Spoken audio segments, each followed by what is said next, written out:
Hello aspirants, welcome to Ekam IAS academy. ఈ రోజు మనం డిస్కస్ చేయబోతున్న టాపిక్ ఏంటి? అవును, కేరళ అనే స్టేట్ కేరళ అనే నేమ్ నుంచి కేరళంగా తన పేరు మార్చుకోవడానికి అసెంబ్లీలో రెజల్యూషన్, ఇది సంవత్సరంలో రెండోసారి రెజల్యూషన్ పాస్ చేయడం జరిగిందనమాట. సో అసలు ఈ రెజల్యూషన్ ఎందుకు పాస్ చేశారు, దానికి ఒకవేళ అంటే ఆల్రెడీ ఎగ్జిస్టింగ్ స్టేట్కు ఉన్న నేమ్ని మార్చేయాలి అని అనుకుంటే కనుక దానికి ప్రాసెస్ ఏంటి, ఎవరు ఇనిషియేట్ చేయాల్సి ఉంటుంది, పార్లమెంటా, స్టేట్ లెజిస్లేచరా, అసలు ఎలాంటి ప్రాసెస్ జరుగుతుంది బిహైండ్, ఎవరెవరు నో అబ్జెక్షన్ సర్టిఫికేట్స్ ఇవ్వాలి, ఇప్పుడు అసలు కేరళ అనేది కేరళంగా ఎందుకు మారాలనుకుంటుంది, దానికి ఉన్న హిస్టారికల్ సిగ్నిఫికెన్స్ ఏంటి, ఇవన్నీ కూడా ఈ వీడియోలో డిస్కస్ చేద్దాం. సో ఫస్ట్ థింగ్ ఏంటంటే వీడియో కాంపోనెంట్స్ చూద్దాం. వీడియో కాంపోనెంట్స్ చూస్తే కనుక వై ఇన్ న్యూస్, తర్వాత what is the process to rename A state అనేది ఉంది. సో న్యూస్ సమ్మరీ అనేది చూద్దాం. అసలు మొత్తం కేరళ అసెంబ్లీ అనేది ఇప్పుడు సెకండ్ టైం రెజల్యూషన్ పాస్ చేసింది అనమాట, అది అర్థం చేసుకున్నాం. దాంతోపాటు అసలు రెజల్యూషన్ ఇప్పుడు ఏం చెప్తుంది, దాంతోపాటు ఆరిజిన్ ఆఫ్ నేమ్స్, అసలు ఈ కేరళ ఎక్కడి నుంచి వచ్చింది, కేరళం ఏంటి, ఇవన్నీ చూద్దాం. తర్వాత అసలు మోడర్న్ స్టేట్స్లో డిమాండ్స్ అనేవి ఎస్పెషల్లీ ఏ పర్టికులర్ ఫీల్డ్లో ఉంటాయి, కాన్స్టిట్యూషనల్ ప్రొవిజన్స్ ఏంటి, ఇవన్నీ కూడా ఈ వీడియోలో డిస్కస్ చేద్దాం. సో ఇది polity and constitution point of వ్యూలో ఇంపార్టెంట్ మీకు. దెన్ ఫస్ట్ థింగ్ ఏంటంటే లాస్ట్ ఇయర్ 1 yearలోనే మనకి ఇప్పుడు సెకండ్ టైం రెజల్యూషన్ పాస్ అయింది అసెంబ్లీలో, కేరళ స్టేట్ అసెంబ్లీలో సెకండ్ టైం రెజల్యూషన్ పాస్ చేసి వాళ్ళు ఏం చెప్తున్నారు, మా నేమ్ని కేరళ నుంచి కేరళంగా మార్చండి, అంటే ఆల్ అఫీషియల్ పర్పసెస్లో ఇప్పుడు కేరళ అనే ప్లేస్లో కేరళం అనే టర్మ్ కనపడాలి అని చెప్పి వాళ్ళు రెజల్యూషన్ పాస్ చేసి ఎవరిని అడుగుతున్నారు, పార్లమెంట్ని అడుగుతున్నారు. అంటే ఇక్కడ ఎవరి అథారిటీ ఉంది, పార్లమెంట్కి అథారిటీ ఉంది. సో ఆ కాన్స్టిట్యూషనల్ ప్రొవిజన్స్ ఏంటి అనేది మనం ఇప్పుడు డిస్కస్ చేద్దాం. సో ఫస్ట్ థింగ్ ఏంటి, అసలు కాన్స్టిట్యూషనల్ ప్రొవిజన్ ఏంటి అంటే మన ఫస్ట్ థింగ్ గుర్తుపెట్టుకోవాల్సింది ఏంటి, మన ఇండియన్ కాన్స్టిట్యూషన్లో ఆర్టికల్ 1 ఏం చెప్తుంది, India that is Bharat shall be A union of states అని చెప్తుంది. ఆర్టికల్ 2 ఏం చెప్తుంది, కొత్తగా న్యూ స్టేట్స్ని అడ్మిషన్ చేసుకోవాలన్నా లేకపోతే ఎస్టాబ్లిష్ చేయాలన్నా కూడా మనకి ఆర్టికల్ 2 అనేది హెల్ప్ చేస్తుంది అనమాట. అంటే ఏదన్నా ఆల్రెడీ ఇండియన్ భూభాగంలో లేని దాన్ని మనం కొత్తగా యాడ్ చేసుకున్నప్పుడు ఆర్టికల్ 2 అనేది అమెండ్ అవుతుంది. కానీ ఆర్టికల్ 3 ఏం చెప్తుంది, ఆర్టికల్ 3 అనేది ఆల్రెడీ ఎగ్జిస్టింగ్ స్టేట్స్ని మర్జ్ చేయాలన్నా, వాటి బౌండరీస్ని ఆల్టర్ చేయాలన్నా, లేకపోతే కంప్లీట్గా ఒక కొత్త స్టేట్ని, creation of a new state or even renaming a state అనేది కూడా ఆర్టికల్ 3 కిందకు వస్తుంది. అంటే ఇక్కడ 2 స్టేట్స్ని మర్జ్ చేయడం అంటే ఏంటి, ఎగ్జాంపుల్ మనకి ఆంధ్రప్రదేశ్ ఫామ్ అయినప్పుడు ఏమైంది, ఆంధ్ర స్టేట్, దాంతో హైదరాబాద్ ప్రిన్స్లీ స్టేట్ అనేవి 2 కలిసి మనకి అప్పుడు ఆంధ్రప్రదేశ్గా ఫామ్ అయింది. మరి ఆల్టర్ అంటే ఏంటి, బౌండరీస్ని మాత్రమే ఆల్టర్ చేయడం, అంటే ఆల్రెడీ ఎగ్జిస్టింగ్ దాన్ని పెంచడమో తగ్గించడము. ఇక్కడ creation of a new state అంటే ఏంటి, ఇప్పుడు ఆంధ్రప్రదేశ్ నుంచి మళ్ళీ అన్డివైడెడ్ ఆంధ్రప్రదేశ్ నుంచి తెలంగాణ ఫామ్ అవడం అనేది creation of a new state. దాంతోపాటు రీనేమింగ్ అంటే స్టేట్ యొక్క నేమ్ చేంజ్ అవ్వడం. ఫర్ ఎగ్జాంపుల్ మీకు ఇప్పుడు చూస్తే కనుక కేరళ అనేది కేరళంగా మార్చమనేది ఒక్కటే డిమాండ్ కాదు, మనకి ఇంతకుముందు వెస్ట్ బెంగాల్ని కూడా పశ్చిమ బెంగాల్గా మార్చమని చెప్పి అట్లాంటి రెజల్యూషన్స్ డిఫరెంట్ పార్ట్స్లో మనకి పాస్ చేయడం జరిగింది. సో ఇలాంటివన్నీ కూడా ఆర్టికల్ 3 ప్రకారం జరగాలి. మరి ఆర్టికల్ 4 ఏం చెప్తోంది అని అంటే కనుక మనకి ఆర్టికల్ 4 ఆఫ్ ఇండియన్ కాన్స్టిట్యూషన్ ఏం చెప్తుంది, మీరు ఆర్టికల్ 2 and 3 కింద చేసే అమెండ్మెంట్స్ అనేవి ఆర్టికల్ 4 కింద మనకి 368 కింద ఉండే కాన్స్టిట్యూషనల్ అమెండ్మెంట్స్గా కన్సిడర్ చెయ్యరు అని. జనరల్గా మీకు ఒక డౌట్ రావచ్చు, ఈ ప్రొవిజన్ అనేది చాలా మందికి క్లారిటీగా అర్థం కాదు. మెయిన్ థింగ్ ఏంటంటే మనకి కాన్స్టిట్యూషన్ అమెండ్ చేయాలి అని అంటే ఆర్టికల్ 368 కింద, అంటే పార్ట్ 20 ఆఫ్ ఇండియన్ కాన్స్టిట్యూషన్ కింద మనకి 2 types ఆఫ్ మెజారిటీస్ ఉంటాయి. స్పెషల్ మెజారిటీ పార్లమెంట్లో, దాంతోపాటు స్పెషల్ మెజారిటీ ప్లస్ పార్లమెంట్లో state half of the states ratification చేసినప్పుడు, హాఫ్ ఆఫ్ స్టేట్ రాటిఫికేషన్ ఇలా చేసినప్పుడు మనకి స్పెషల్ మెజారిటీ అండర్ ఆర్టికల్ 368 అంటాం. కానీ ఈ 2 విధాలుగా కాకుండా ఇంకొక విధంగా కూడా మనం కాన్స్టిట్యూషన్ అమెండ్ చేయొచ్చు. దాన్ని ఏమంటాం మనం, సింపుల్ మెజారిటీతో కూడా కాన్స్టిట్యూషన్ అమెండ్ చేయొచ్చు. అంటే మొత్తం కాన్స్టిట్యూషన్ అమెండ్మెంట్ ఎన్ని విధాలుగా చేయొచ్చు, 3 types, ఇక్కడ 1, 2, 3. కానీ ఈ రెండింటిని మాత్రమే మనం కాన్స్టిట్యూషనల్ అమెండ్మెంట్ అండర్ ఆర్టికల్ 368 అంటాం. అంటే ఆర్టికల్ 4 ఏం చెప్తుంది, మీరు అమెండ్ చేస్తున్నారు విత్ సింపుల్ మెజారిటీ, కానీ అంటే ఆర్టికల్ 368 కింద అమెండ్ అవుతున్నట్టు కాదు అని చెప్పేది ఆర్టికల్ 4 అనమాట. దీనికి రిలేటెడ్ మనకి ఇంకోటి గుర్తుపెట్టుకోవాలి, ఏంటి అంటే schedule 1. So schedule 1 of Indian constitution ఏం చెప్తుంది, names of all union and territories గురించి షెడ్యూల్ 1 చెప్తుంది. అంటే ఇప్పుడు ఒకవేళ పార్లమెంట్ దీన్ని యాక్సెప్ట్ చేసి కేరళ నుంచి కేరళంగా నేమ్ చేంజ్ చేస్తే కనుక ఖచ్చితంగా షెడ్యూల్ 1 అనేది అమెండ్ అవుతుంది, అక్కడ కేరళ అనే ప్లేస్లో కేరళం అనేది వస్తుంది అనమాట. అసలు ఈ కాన్స్టిట్యూషనల్ ప్రొవిజన్ ఎలా ఉంటుంది ఏంటనే చూద్దాం. ఫస్ట్ మనం ఇక్కడ అర్థం చేసుకోవాల్సింది ఏంటి, అసలు ఈ ప్రపోజల్ అనేది అంటే నేమ్ చేంజ్ ప్రపోజల్ అనేది ఉంది కదా, మరి ఇది ఎక్కడ ఆరిజినేట్ అవ్వచ్చు అని అంటే మనకి రెండు విధాలుగా ఉండొచ్చు. ఒకటి పార్లమెంట్లో ఆరిజినేట్ అవ్వచ్చు, అంటే పార్లమెంట్ తనంతట తానే చేయొచ్చు, లేదా ఆ పర్టికులర్ స్టేట్ లెజిస్లేచర్లో కూడా ఆరిజినేట్ అవ్వచ్చు. మనం గుర్తుపెట్టుకోవాల్సింది ఇంకొక ముఖ్యమైన విషయం ఏంటి, స్టేట్ లెజిస్లేచర్ నుంచి రెజల్యూషన్ పాస్ అవ్వాలంటే స్పెషల్ మెజారిటీతో పాస్ అవ్వాల్సి ఉంటుంది, పార్లమెంట్ అయితే సింపుల్ మెజారిటీతో పాస్ చేయాల్సి ఉంటుంది. ఇది మనం గుర్తుపెట్టుకోవాలి. ఓకే, సో ఫస్ట్ ఇక్కడ ఏమైంది, ఇప్పుడు కేరళ కేసులో స్టేట్ లెజిస్లేచర్ పాస్ చేసి పార్లమెంట్కి పంపించింది. అంటే మా స్టేట్లో మేము నేమ్ చేంజ్కి మేము అప్రూవల్ ఇస్తున్నాము అన్నట్టు, లేకపోతే మా కన్సెంట్ చెప్తున్నాము అన్నట్టు చెప్తే పార్లమెంట్ అప్పుడు ఇక్కడ ప్రొసీడింగ్స్ అనేది స్టార్ట్ చేయాల్సి ఉంటుంది. మరి పార్లమెంట్లో డైరెక్ట్గా ఒకవేళ స్టేట్ ఇనిషియేషన్ మీద కాకుండా చేస్తే కనుక అప్పుడు ప్రొసీజర్ ఏంటి అంటే, పార్లమెంట్లో బిల్ ప్రవేశపెట్టే ముందు ఫస్ట్ ఏం చేయాలి, prior permission of the president తీసుకోవాల్సి ఉంటుంది. అంటే ఆ బిల్ని ఇంట్రడ్యూస్ చేయడానికి కూడా ప్రెసిడెంట్ పర్మిషన్ తీసుకోవాలి. ప్రెసిడెంట్ పార్లమెంట్లో ఇంట్రడ్యూస్ చేసే ముందు ఏం చేస్తారు, ప్రెసిడెంట్ అనే పర్సన్ మనకి ఆ బిల్ని స్టేట్ లెజిస్లేచర్కి రిఫర్ చేస్తారనమాట. ఈ పర్టికులర్ రిఫరెన్స్ అనేది ఒరిజినల్ కాన్స్టిట్యూషన్లో లేదు. ఒరిజినల్ కాన్స్టిట్యూషన్ ఇలా మనం ఆ పర్టికులర్ స్టేట్కి రిఫర్ చేయాలనే ప్రొవిజన్ లేదు. మరి దీన్ని మనం ఎందుకు ఫాలో అవుతున్నాము అంటే కనుక, మనకి 5th కాన్స్టిట్యూషనల్ అమెండ్మెంట్ 1955లో అమెండ్ చేసి ఏం చెప్పారు, ప్రెసిడెంట్ ఎప్పుడైనా ఒక బిల్ని స్టేట్ రీఆర్గనైజేషన్కి సంబంధించిన బిల్లు పార్లమెంట్లో టేబుల్ చేసే ముందు ఖచ్చితంగా ఆ పర్టికులర్ స్టేట్ లెజిస్లేచర్కి రిఫర్ చేయాల్సి ఉంటుందని 5th కాన్స్టిట్యూషనల్ అమెండ్మెంట్ చెప్పిందన్నమాట. దానివల్ల మనం ఏం చేస్తున్నాం, ప్రెసిడెంట్ ప్రయర్ పర్మిషన్ పార్లమెంట్కి కావాలి, ప్రెసిడెంట్ దాన్ని ఇంట్రడ్యూస్ చేసే ముందు పార్లమెంట్లో ఏం చేస్తున్నారు, స్టేట్ లెజిస్లేచర్కి రిఫర్ చేస్తున్నారు. మేము ఒకవేళ పార్లమెంట్లో ఈ ప్రాసెస్ స్టార్ట్ అయితే ఇదంతా కూడా, అప్పుడు మీరు జస్ట్ మేము ఇలా ఇనిషియేట్ చేయాలనుకుంటున్నాం, ఇది మార్చాలనుకుంటున్నాం, మీ కన్సెంట్ ఏంటి చెప్పండి అని చెప్పి ఒక టైం లిమిట్ లోపు చెప్పమంటారు. సో ఇక్కడ వీళ్ళు ఏమవ్వచ్చు, మనకి వాళ్ళ డెసిషన్ ఏంటనేది చెప్పొచ్చు, లేదంటే చెప్పకుండా కూడా ఉండొచ్చు. సేమ్ మన తెలంగాణ విషయంలో కూడా రీఆర్గనైజేషన్లో అదే జరిగింది.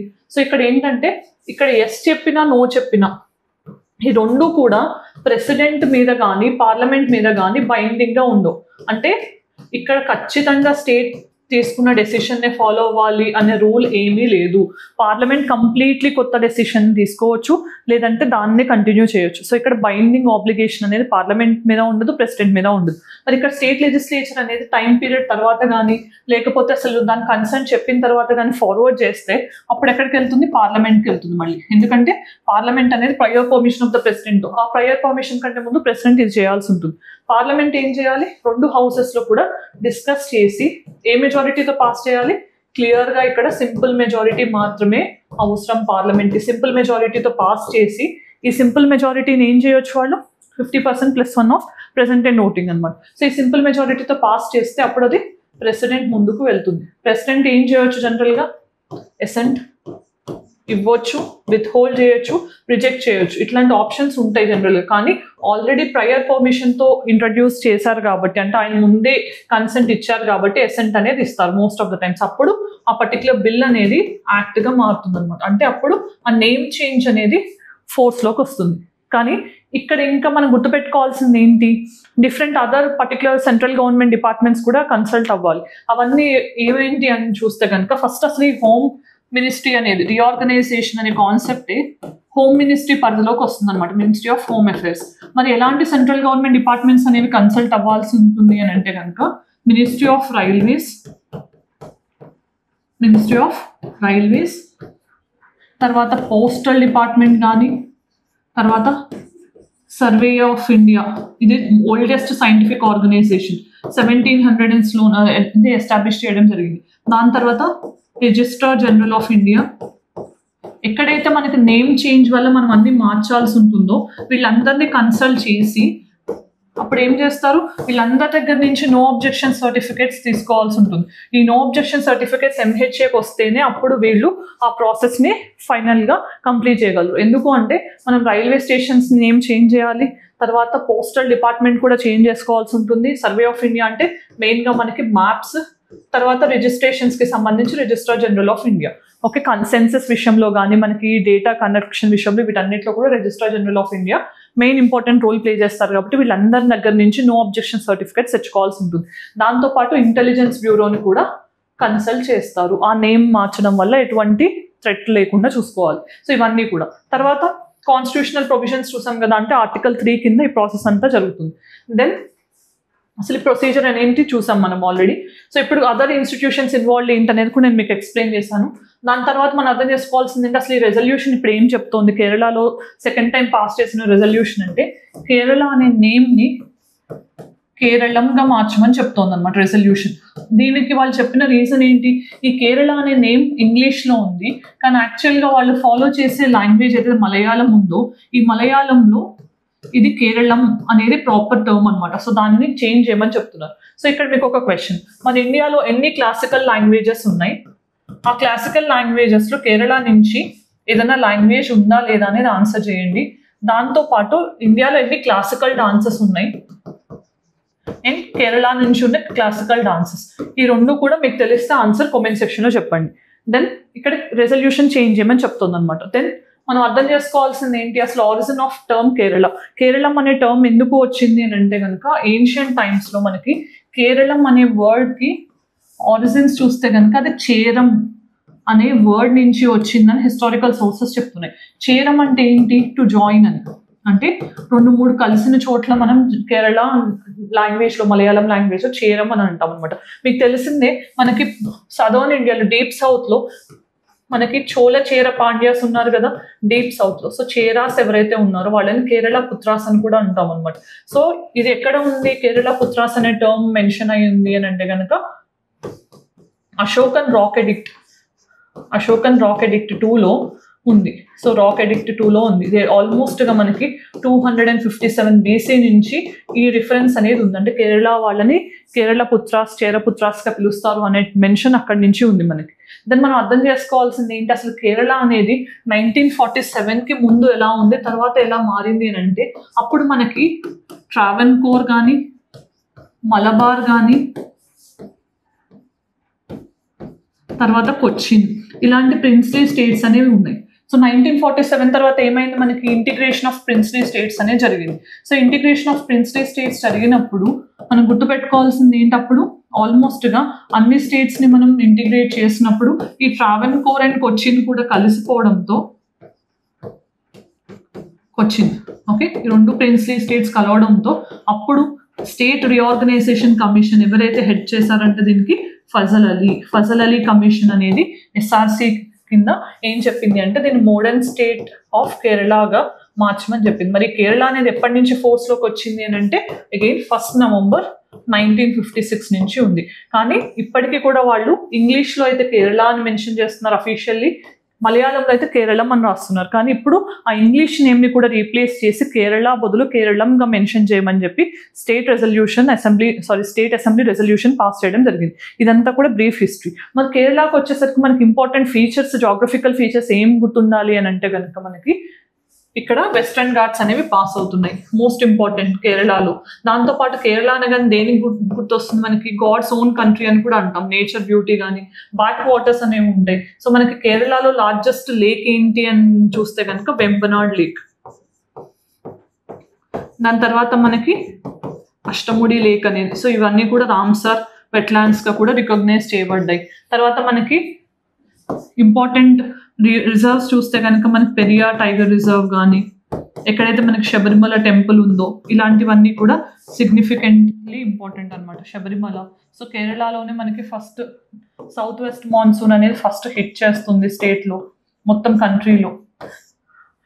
ఇలాంటి ఇంపార్టెంట్ జాగ్రఫికల్ ఫీచర్స్. దాంతోపాటు మనం గుర్తుపెట్టుకోవాల్సింది ఏంటి, కేరళ అనేది రీసెంట్గా ఎందుకు న్యూస్లో ఉంది అని అంటే ఎక్కువ సెంటర్ నుంచి ఫండ్స్ కావాలి అనే రీజన్తో సీఎం పినరయ్ విజయన్ మనకి ఢిల్లీ వెళ్ళి ప్రొటెస్ట్ చేయడం కూడా జరిగింది. ఎందుకు అంటే వాళ్ళు ఆల్మోస్ట్ ఎక్కువ టూరిజం మీద లేకపోతే రెమిటెన్సెస్ మీద ఎక్కువ డిపెండ్ అయిన స్టేట్ అనమాట.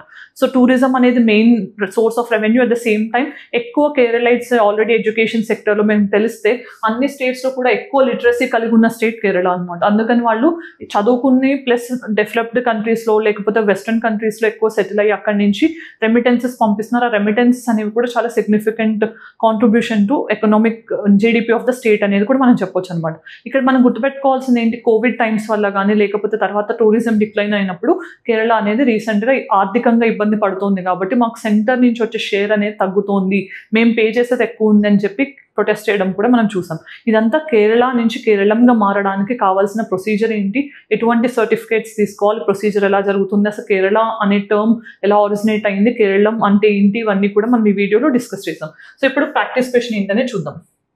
Okay, so then Fazal Ali commission ఏంటనే చెప్పాను, డిమాండ్స్ ఏంటి అనేది. సో డిమాండ్స్ అనేవి మోస్ట్ ఆఫ్ ద టైమ్స్ మనకి స్టేట్ని క్రియేట్ చేయడానికి లేదంటే నేమ్ చేంజ్కి, ఫర్ ఎగ్జాంపుల్ పశ్చిమ బెంగాల్ కూడా అడుగుతుంది, వెస్ట్ బెంగాల్ని మార్చమని, ఇలాంటివన్నీ కూడా మనం డిస్కస్ చేసాం. సో ప్రాక్టీస్ క్వశ్చన్ ఏంటనే చూద్దాం. So article 3 requires the bill concern to the reorganisation of states to be referred to the concern state legislature by the president of India.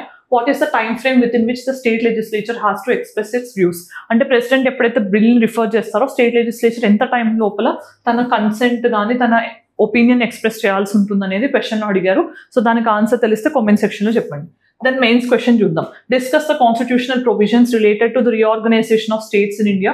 Examine the historical context and political implications of state reorganization. ఇక్కడ మీరు రాయాల్సింది ఏంటి, అసలు first constitutional provisions రాయాలి number 1, దాని తర్వాత historical aspect రాయాలి, then political implications ఏంటి, కొత్త స్టేట్స్ని రీఆర్గనైజ్ చేయడం అయినా పాత వాటినైనా, then highlighting the events and impact ఏంటి ఇండియన్ ఫెడరలిజం మీద. Additionally you also have to analyse challenges, దీనివల్ల మనకి ఎలాంటి ఛాలెంజెస్ వస్తాయి, సావర్నిటీ అండ్ ఇంటిగ్రిటీ దెబ్బతింటాం కానీ, అసలు creation of new states.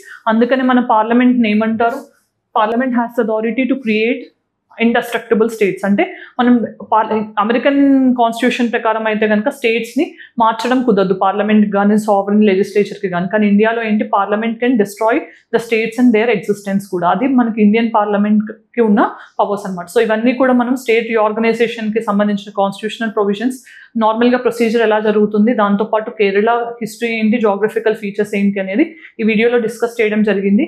If you like, please let me know in the comment section. Thank you for watching. All the very best.